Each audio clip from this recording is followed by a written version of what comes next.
Hey science kids, welcome back to some more science, because science is cool.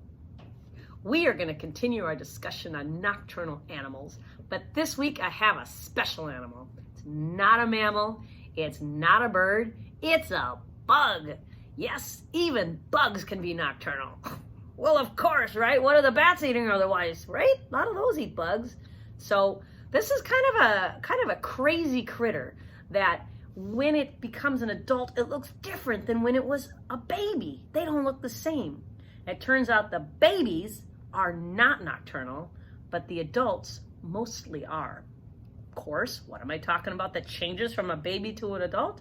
A caterpillar! Yes, not this caterpillar, but this one, the banded woolly bear caterpillar.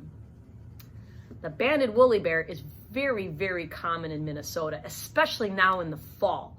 Normally you can find these guys crawling all over the place, getting ready for winter. And we'll talk about what they're doing and how they spend the winter. It's very unique. But not so many today. I went to try to find one and I couldn't because it was already snow on the ground. Once that happens, you won't find them anymore. But if the snow melts and it starts to warm up again, you just might see them. So I want you to know what to look for because they're really, really cool nocturnal critters. Well, the babies aren't nocturnal. Anyway, so today we are going to learn about the banded woolly bear. You are going to make your own banded woolly bear art project. And I have a special book that I wrote about banded woolly bears because when my kids were little, we used to go camping a lot and we'd find a lot of these. And if you're like my kids, you like caterpillars, and they did too. So I made up a special caterpillar story. Let's get going, because science is cool. All right, let's talk about caterpillars. This is a caterpillar that you've probably seen before. This one isn't real, of course. We have these in Minnesota all over the place. This is the monarch butterfly caterpillar. When it first comes out of its egg, it's very tiny. And over the course of the summer, it eats and eats milkweed plants. It grows. It splits open its skin each time it grows so they can get a little bit bigger. And finally, when it gets to about this stage, it's ready to change into its adult form, into the monarch butterfly. You've seen these, I know. They're very common. In the wintertime, you don't see these. Where'd they all go? Did they get eaten by bats? No. This kind of butterfly grows through the summer, and in the winter, it actually flies someplace else, usually down to Mexico or somewhere south, because this adult form, the food source is plants, flowers. And there are no plants and flowers here in the wintertime. Clearly, we're covered in snow. So this critter has evolved, has learned to fly away like birds do to go find the food. Way to go, monarch. However, my banded woolly bear has a different way to deal with the winter. The banded woolly bear is born in the fall, which doesn't seem like a very good idea because winter's coming. What do? Wow, this is the cool part about banded woolly bear. This little critter eats and eats, and they eat just about everything. They eat leaves, dandelions, unlike this guy who mostly eats milkweed. This little guy will eat whatever's laying on the ground, which during the fall times, a lot of leaves, dandelions, grasses, anything it finds. And then when winter comes, it starts to get cold outside. You'll start seeing these little critters looking for some place to sleep, to hibernate, but it's not a true hibernation. That's why I usually find them crawling around the sidewalk. If you get up in the morning when it's been cold at night, but now it's warm, you'll see these little guys crawling all over the place. What are they doing? Well, they're looking for a place to be safe. And what happens is once it gets too cold, they just crawl under the leaves and they freeze. Everything freezes like a little caterpillar ice cube. Now, this is the part that's so crazy that scientists don't understand how they do this. They crawl under the leaves, the snow falls, and they freeze like a little ice cube. If our bodies froze, we'd be dead. We can't freeze our bodies like that. No way, not the whole body. But this critter can do that. Everything freezes. The skin, the blood, the hair, it just freezes. Then, when spring comes and it gets warm again, this critter wakes up, unfreezes, it thaws, like the ice cube would melt. It thaws, and it starts to move again. Then it starts to eat, and once it gets to a certain size, it makes a cocoon. Now, a cocoon and chrysalis are different. Our little monarch friend here makes a chrysalis, meaning the final stage is when it splits its skin open one last time and forms that hard shell that we all know so much. This little guy actually pulls a little hair off its own body and wraps it up around itself. And I have a video I'll show you of that. Then it changes into the adult form, which is the Isabella tiger moth. Pretty cool, huh? I think that's pretty cool. So, are you ready to learn about the woolly bear caterpillar? Let's get going, because science is cool. Hey guys, Jeff the Nature Guy, and you know what? It doesn't feel like it's hot right now, but fall is coming, school's starting, and fall animals are coming out. And that's what I love about fall, is you see some different things you don't see the rest of the year, one of which is this little cutie right here. Look at that guy, called the woolly bear caterpillar, and they're going to turn into what's called an Isabella tiger moth. Hard to believe that cutie's going to be a big, crazy-looking moth. Sometimes moths aren't the prettiest animals, but I think they're still cool. But the woolly bear caterpillar, pretty darn cute little guy. And, you know, what's neat about these animals is obviously why they have the name woolly bear. They kind of look like they're wearing that wool coat there. But what's neat about woolly bears is the fact that they're actually born in the fall. And that's kind of weird because winter's coming. But that's where it gets cool. Because inside of his body, inside of all his little tissues in his body, he's got a really cool chemical that actually helps him freeze during the winter. So he freezes in the winter, and then during the spring, he thaws out, and get this, he comes back to life, and then that's when he goes into making his cocoon, becoming a chrysalis, and then turning into, of course, a moth, or in some caterpillars' cases, a butterfly, but this one, as I said, turns into a moth. So they spend the winter frozen. That's just so cool. You don't see many animals that can do that. Maybe a few frog species, and that's about it. But as this guy's crawling around, one thing I want to warn you is you don't always want to go out and find one of these guys and touch it, because some of us are allergic to them and it can cause a rash on your skin. Now, fortunately, I'm not allergic, so I can hold this guy, but just be careful of that when you're out and about. Now, this guy's pretty active. He's not too scared right now.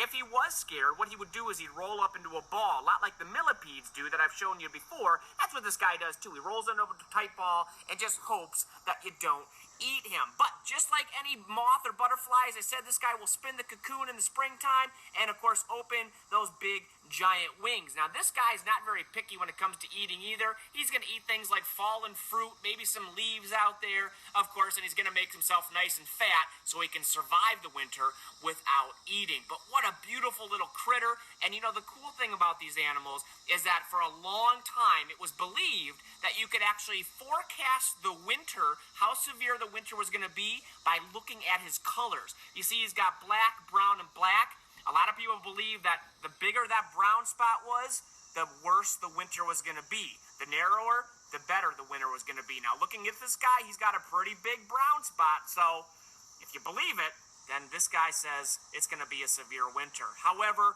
it has been really kind of found that's not true, but a lot of people still believe it. So, just for fun, we'll say maybe a bad winter. That's what this little woolly bear says. Who knows?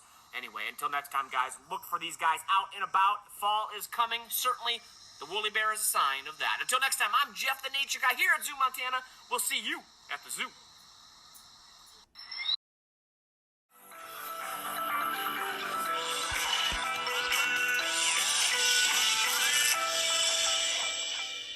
Squeaks and I love to look for little critters when we're outside. We especially love looking for insects. Do you have a favorite insect? Squeaks' favorite insect is the butterfly. And sometimes when we're out looking for butterflies, we find another animal that looks a lot like a butterfly, but it's not. Can you think of another small insect with big wings? Let's think. That's right.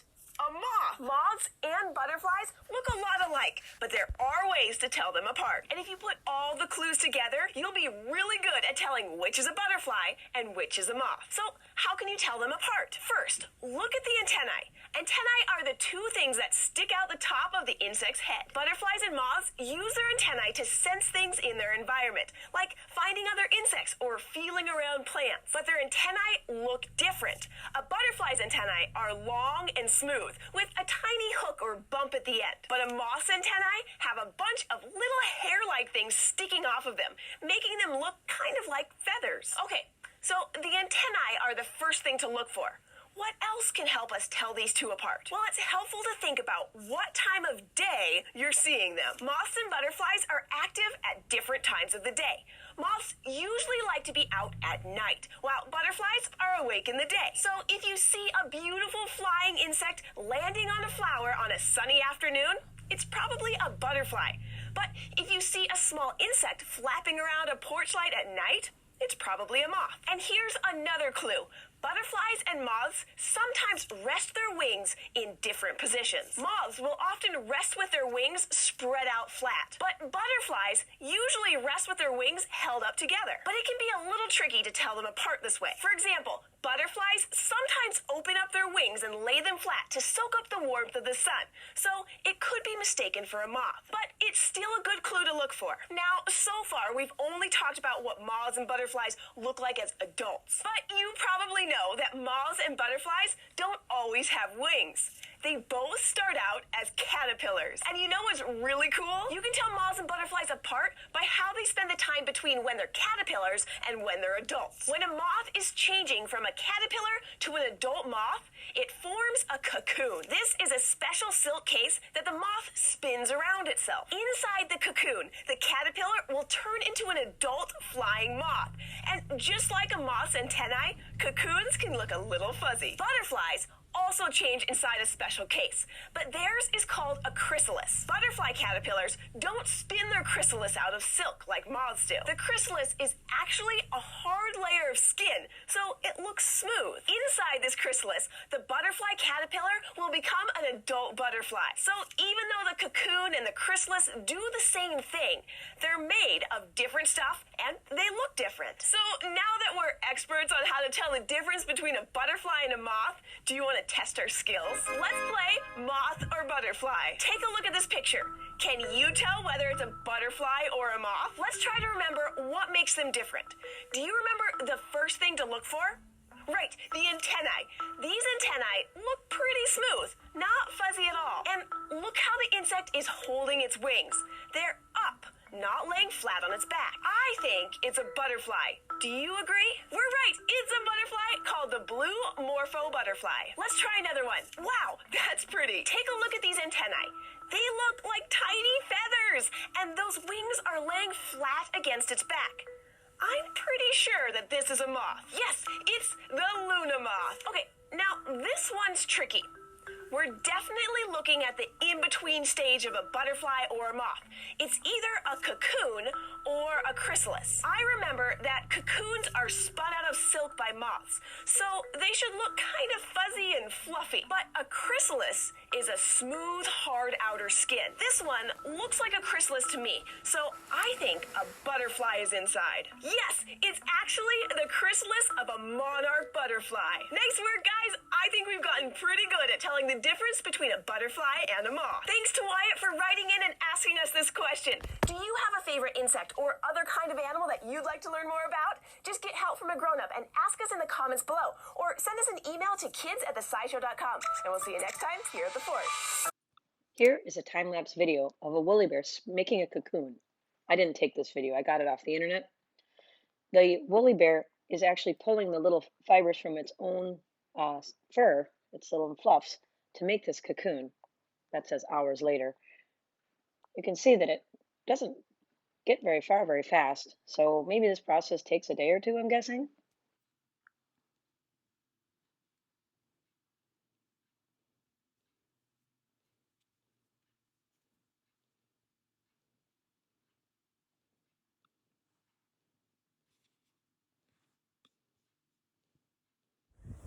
Hey everybody, I'm out for a nature walk, and you'll never guess what I just found on the sidewalk. I'll show you. There he is, on the sidewalk. Let's take a look at him. Come here, little guy. When you pick him up, he curls up because he's scared.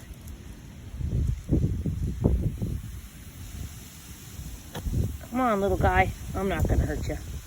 Okay, he's starting to uncurl here. Must be feeling a little better. There he goes. Hello. Hello, little woolly bear. Tickle, tickle. They're awfully cute, aren't they? Let's That's my dog. She's coming to look too. I'm going to put this little woolly bear over in the grass. I'm guessing because it's been so cold, this woolly bear was probably sleeping and now it's looking for some food to eat and then it's going to hibernate. So I better let it get its business done. Come here, little guy. In you go. Bye-bye. When my kids were little, we were outside a lot. Like I'm sure you like to be outside a lot. And one thing they like to do is go bug hunting. Now, when we were near the lakes, or even if we were anywhere there was milkweed, we would often see these kind of caterpillars. If we were in the woods, especially in the fall, if we were camping, we would see these caterpillars. And so I had an idea, what would happen if these two critters were friends? And I wrote a book about it. I hope you enjoy. Gloria and Petunia, written and illustrated by Wendy Grosser. That's me. Gloria and Petunia were best friends, even though they looked nothing alike. Petunia had black and brown bristly hair, and Gloria was smooth and stripy. Gloria and Petunia loved to do everything together. They munched on leaves together, they went exploring together, and they curled up on comfy leaves each night together. Will we always be together? Petunia asked Gloria one starry evening. Of course, Toonie, answered Gloria. Why wouldn't we be? And so it was. One day, Gloria started acting strange. I feel sleepy. I'm just going to crawl up on a leaf and rest a while, she said. When Petunia came back that evening, she discovered that Gloria had changed. She was no longer her usual stripy self. She was hard and green and shiny. The next day, Gloria did not come out, nor did she come out the third day. Petunia missed her friend. Gloria stayed inside for a long time. Eventually, the shiny green shell turned dull and gray. One day, the shell split open and out crawled the most amazing creature. Petunia stared in wonder at the beautiful monarch butterfly. Toonie, what are you staring at? Asked the butterfly. Gloria, stammered Petunia, is that you? Of course, silly, said Gloria. Don't you recognize me? No, answered Petunia, you don't look the same. You have changed. Only on the outside, smiled Gloria. On the inside, I'm the same old me. Oh, nodded Petunia. I'm really glad you're back. Can we play now? I'm afraid not, answered Gloria. Winter is coming, and soon all the plants will die. I must fly south to find someplace warm with lots of food. What will I do? Cried Petunia. I don't have wings to fly. What will I do when winter comes? You must find a warm, safe place to sleep, answered Gloria. That is what the other animals do. But I will miss you, wailed Petunia. I will come back when the weather turns warm again, said Gloria gently. Then she gave her friend a big hug and flew away. Bye, Toonie. For the next 2 weeks, Petunia ate and ate and ate. She knew she had to get nice and fat to survive the winter. While she searched for snacks, she checked out many potential sleeping places. She found a hollow log, but a bumpy toad had already moved in. She found a hole under a rock, but a garter snake had already lived there. The days were getting shorter and the air was getting colder. It was getting harder to find the energy to move. Finally, she found the perfect spot. She burrowed deep into the crunchy leaves, curled up, and fell asleep. Time passed. Winter came and went while Petunia slept snug and safe in her leafy bed under the snow. Finally, winter was over and spring began. The snow melted and Petunia woke up. She quickly found some tasty young plants to eat. She spent the next few weeks eating delicious food and waiting for Gloria to return. One morning, she began to feel quite strange. Without thinking, she quickly began to spin a cocoon around herself. It was dark inside, but Petunia was not afraid, and once again she slept. Suddenly, Petunia woke up. She felt different. Her cozy cocoon now felt too small, and she had to get out. She pushed and squeezed her way out and found that she had changed. She wasn't covered in bristly black and brown hair anymore. Instead, she was covered with soft yellow hair, and she had wings. Beautiful, powdery, cream-colored wings. How wonderful she looked. As she sat in the warm sun admiring her new self, a monarch butterfly dropped tiredly onto a dandelion next to her and spoke. "Excuse me, but I have just returned from Mexico and I'm looking for my best friend. She is a black and brown bristly woolly bear and her name is Petunia. Have you seen her?" Petunia looked at the butterfly and smiled. "I certainly have," she replied, "though you probably wouldn't recognize her. You see, while you were gone, she changed. She is no longer the woolly bear caterpillar that you knew. She is now an Isabella tiger moth. And you're looking right at her." "Toonie, is that you?" gasped Gloria. "You look different." "Only on the outside," laughed Petunia. "On the inside, I am the same old me. Now I too have wings, so we can fly together." With that, Petunia flapped her wings and flew into the air. Gloria flew after her, and the two friends flitted off to start new adventures. Because that is what best friends do. The end. Art project time! Here's what you need to make your very own banded woolly bear project. You're going to need a full-size pipe cleaner, either brown or black. And then you're going to need an orange one. And you're going to cut that orange one in half, so it's a half-size one. I've got 2 orange ones and 1 brown and 1 black, because I'm going to make 2 woolly bears here. And you need something to wrap your pipe cleaner around. A pencil is the right size. It doesn't matter what color it is. It doesn't even have to work. You're not going to color with it. You're going to use it to wrap.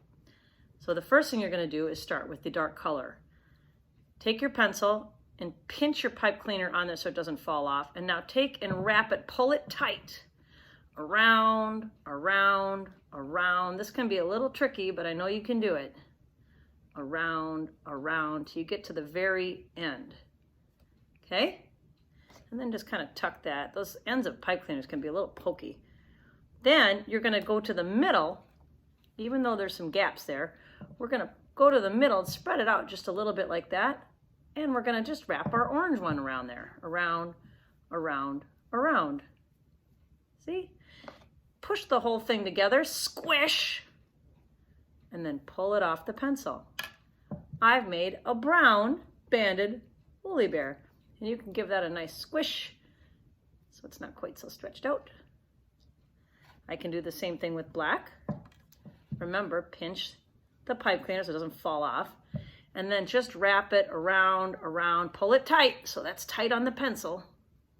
Around, around, around. And tuck those ends so you're not getting poked. In the middle, spread a little bit out, make a little bit of a gap there, and start winding your orange one in there. Okay. Squish it together and pull it off the pencil. All right, now I have here a little container. This part you may have to do at home if you're at school. If you're at your house, go find something to be your bug house. And I just went out to my yard and got some nice leaves. And I have a nice stick, which is actually a little bit too big. I'll break that stick up. Here we go. And my little woolly bears are going to live right in there. See? I think I'll name them Fuzzy, Buzzy, and Wuzzy. Or Fuzzy 1, Fuzzy 2, Fuzzy 3. Good job. You got your own banded woolly bear. Well, that's all I have about the banded woolly bear caterpillar and the Isabella tiger moth. Have fun making your own, and remember, science is cool.